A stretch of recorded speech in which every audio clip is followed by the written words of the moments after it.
Before we move on to our last conic section, there's one more thing I want to show you about parabolas that is rather controversial, and it's that all parabolas are the same. That is, they are all the same thing. Maybe I didn't say that different enough.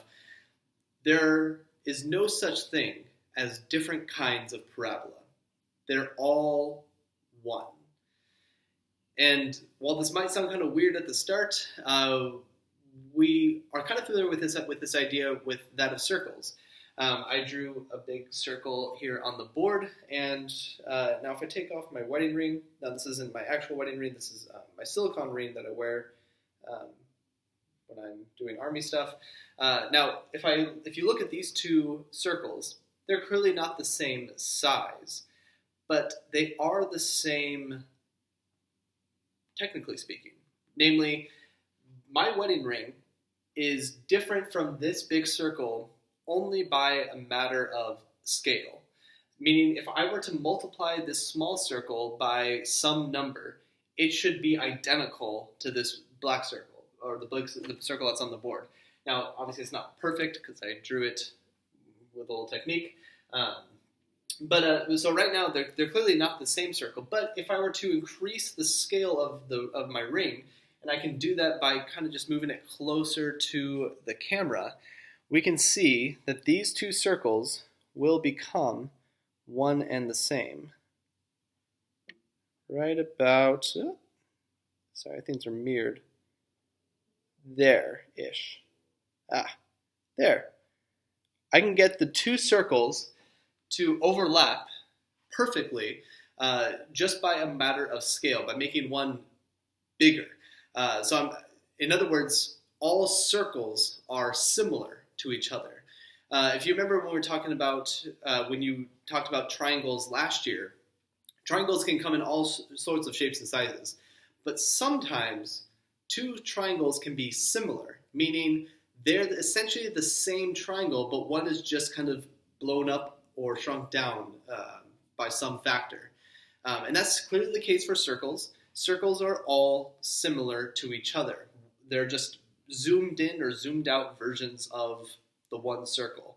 My claim to you is that parabola are the same exact thing. They're all just one parabola, but they might look skinnier or wider based on how much you're zoomed in or zoomed out. So let's take a look at that proof. If this controversial claim is true, that all parabolas are similar to each other, essentially they're all the same parabola, then we can assume that certain things are going to be true. So if all parabolas are similar, then if we have two parabolas, which I've drawn over here, this more narrow one is y equals ax squared, where point 1, which is located here, the coordinates are x1, y1, right? X1, y1 gets us point 1. And that point is on this very first parabola. Our second point is on the second parabola, y equals bx squared. And we can see x2, y2 make up the coordinates for point 2. So point 1 is on parabola 1, and point 2 is on parabola 2. All right. So again, the claim is that these two parabola are identical if we were to just zoom in or zoom out on one of them. That is, that they are different by some scaling factor. I'm going to call that scaling factor k, right? Now what that means is that if we take some point on the first parabola, or rather on the second parabola, and we multiply it by that scaling factor k, we should get a corresponding point on the other parabola. And that's what I have written here. X2 is equal to x1 times some scaling factor. So essentially, if we were to look at the wider parabola and multiply it by some number, k, we would essentially get the first parabola. Likewise, y2 is equal to, oops, that is a typo. y2 is equal to y1 times some k. All right, and so the claim that what we need to prove is that k exists. If k doesn't exist, then parabolas aren't all similar. But I'm going to prove that k does exist. So the first thing we want to say is just take a look at these two equations and reorganize them a little bit. So I'm going to write x1 is equal to x2 over k, and y1 is equal to y2 over k. All right, so nothing controversial with that. I just took these two equations, which is just the natural fallout of this truth. If parabolas are all similar, then this would have to be true. Rearranged those equations so they look just like this. All right, now take a look at this second one. y1 is equal to y2 over k, but y1 is also equal to, let me write the equation first. y1 is also equal to a x1 quantity squared, right? And this is basically just the equation for our first parabola, right? This one up here. When we put in an x1, we're going to get as an output y1, all right? So y1 is equal to a x1 squared, right? So, but this is also, according to this, equal to y2 equaling k, all right? So from here, what we're going to do is combine steps 1 and 2. Just kind of focus, we already said that y1 is equal to this and this, but just kind of focus on these two parts. And I'm going to substitute x1 for everything that's up here.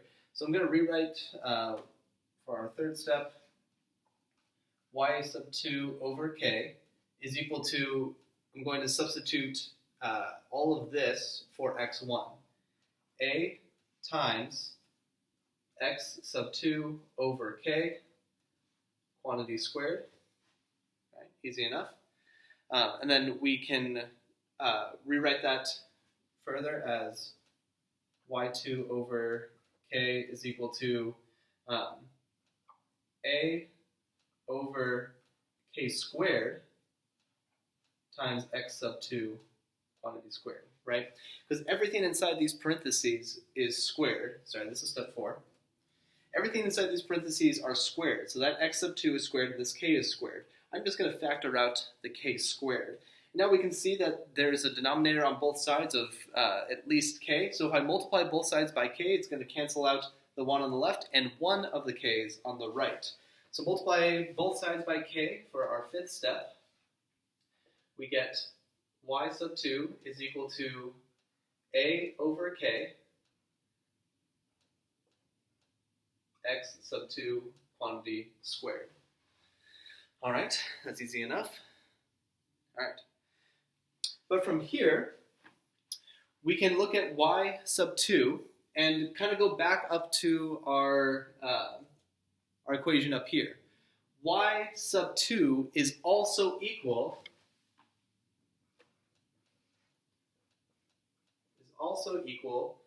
to b times x sub 2 quantity squared, right? And again, this is just the definition or just the result of this equation. When we put in x2 into this second equation, x sub 2 squared times b is going to get us y sub 2, right? So we get this. So now take a look at equations 5 and 6. And we can set those equal to each other since both of them are equal to y sub 2. That's what I'm going to do for step 7, just over here. So y sub 2 is equal to both of those, so we can do a over k x sub 2 quantity squared is equal to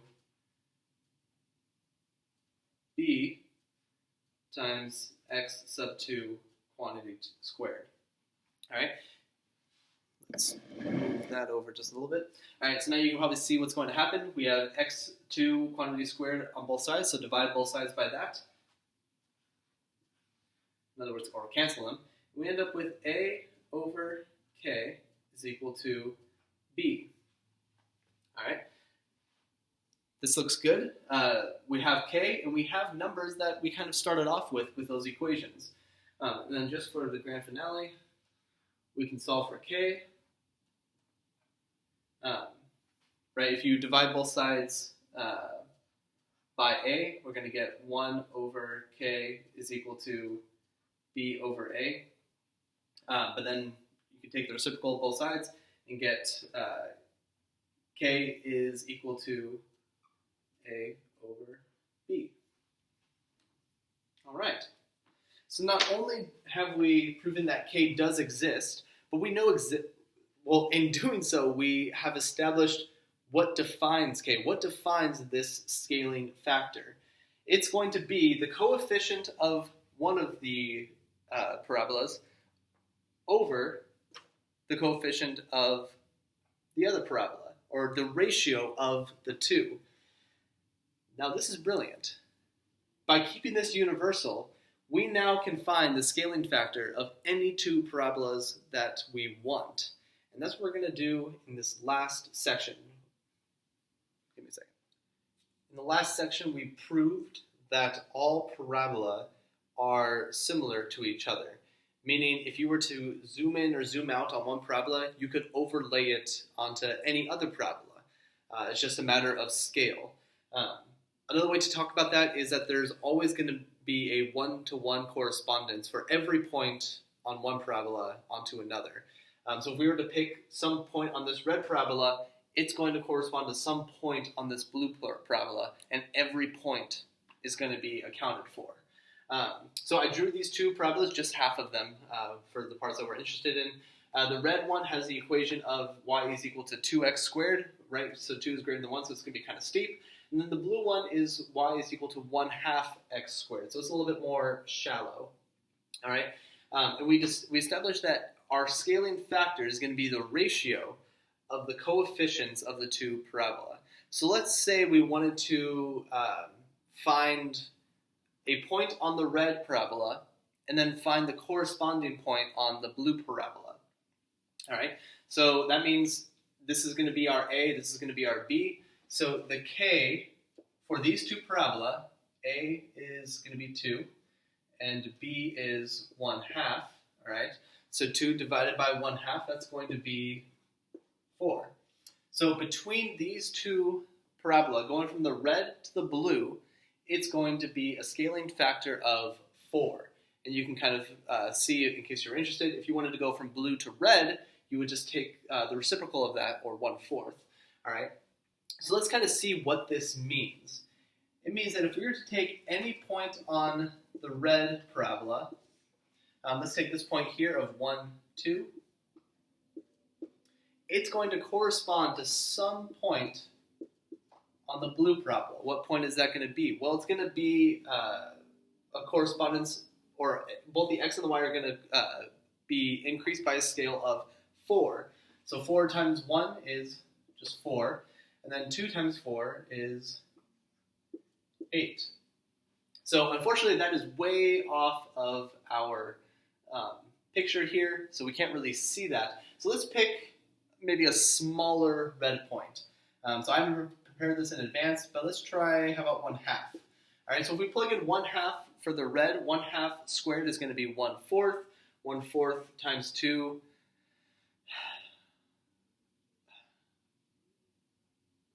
What is 1/2? Am I doing this right? No.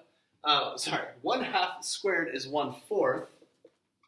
Okay, 1/4 times 2. Okay, that's going to get us 2/4 or 1/2. All right. All right, that makes sense. All right. So when yes. All right. So when x is 1/2, y is going to be 1/2 as well. Okay, now we can see it. That's this point here. Sorry, it's been a long day. All right, so this means that this should correspond to some point on our blue parabola if we multiply both the x and the y by a scale of 4. So 4 times 1/2, that's the same thing as 4 divided by 2, so this should get us to 2. All right? So that's this point right here. So there is a connection between those 2 points. All right, so let's just try just a couple more to kind of see what this looks like. All right, so 1/2 worked. Maybe let's go a little bit smaller, right? How about 1/4? Oops. We're going to put in 1/4 for the x. How about 3/4? And we'll do one more, 1/8. Try to keep these numbers somewhat reasonable. I'm going to pause it now and just kind of work this out. So together we did looked at the point on the red parabola of 1/2, 1/2, multiplied both x and y by 4 to find the corresponding point of 2, 2 on the blue parabola.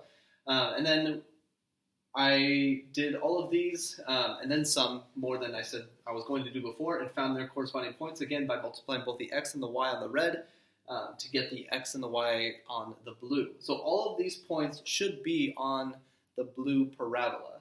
If not, then our k is wrong, but they will be. All right, so let's take a look at them.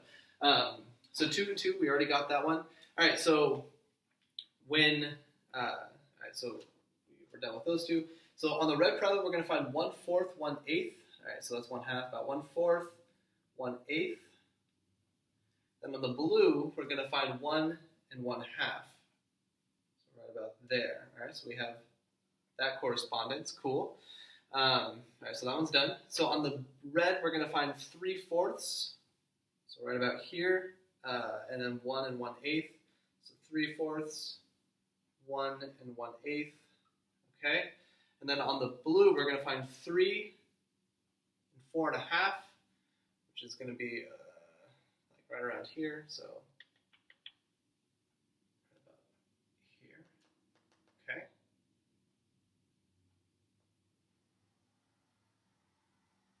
Ignore that swirliness at the start of the line. All right, so that one's good.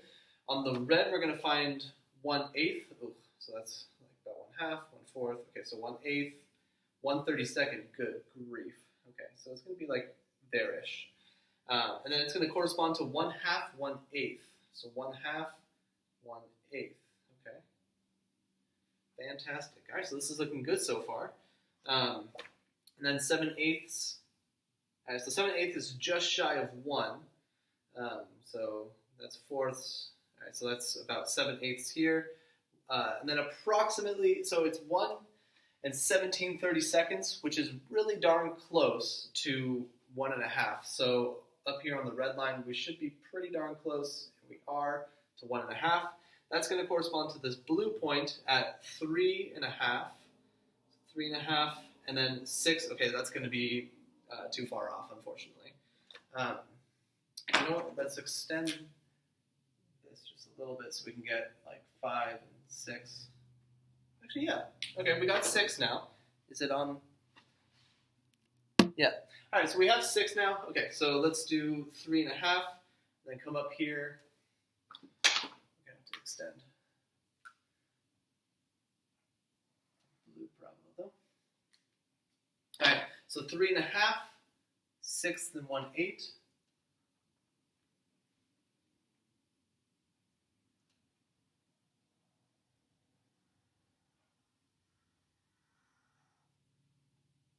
Notice that none of these lines are intersecting. That is a really awful straight line. Anyways, let's do the last one. So 9/16, that's just over 1/2. And it's going to be approximately 1 1/3. That's 1 and 47, 1/28. So just over 1/2. And then approximately 1 1/3. So it's like right here. That's going to correspond to 2 1/4. So right about here, and then up to almost 5.5, which is going to be like, whoops, 1 1/3. Okay, so yeah, actually that's going to be just above that one. All right, and then right around here. And if only I could draw straight lines. All right, cool. Anyways, so you can see that every point on the red parabola can be mapped onto the blue one by multiplying the x and the y by a factor of 4. Likewise, we can go from blue to red by taking the reciprocal of that and multiplying everything by 1/4. But this is kind of cool. If we were to take this point, it's going to be mapped somewhere up there. This point is going to be mapped somewhere up there. And then likewise, all of these points are going to be mapped on to the blue somewhere. Right? All right. I think that's rather lovely. So, while parabolas seem to have broken our pattern, we had a circle, then we stretched that circle into an ellipse, but then one of the focal points went infinitely far away, and it seems like we've broken our pattern. But the parabola has more in common with the circle than maybe the ellipse does. Anyways, this is all just to show that there is a kinship between all of these. Ellipses are not all going to be similar. There's something called eccentricity, and they can be more squishy or more stretched. So they're not necessarily going to be all similar. But when it comes to circles and parabola, every circle and every parabola is similar to each other, meaning they're different just by a matter of scale, some scale k.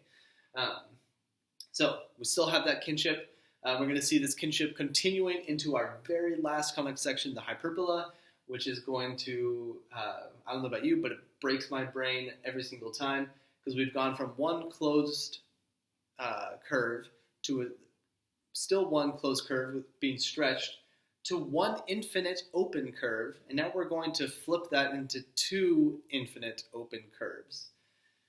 Yes.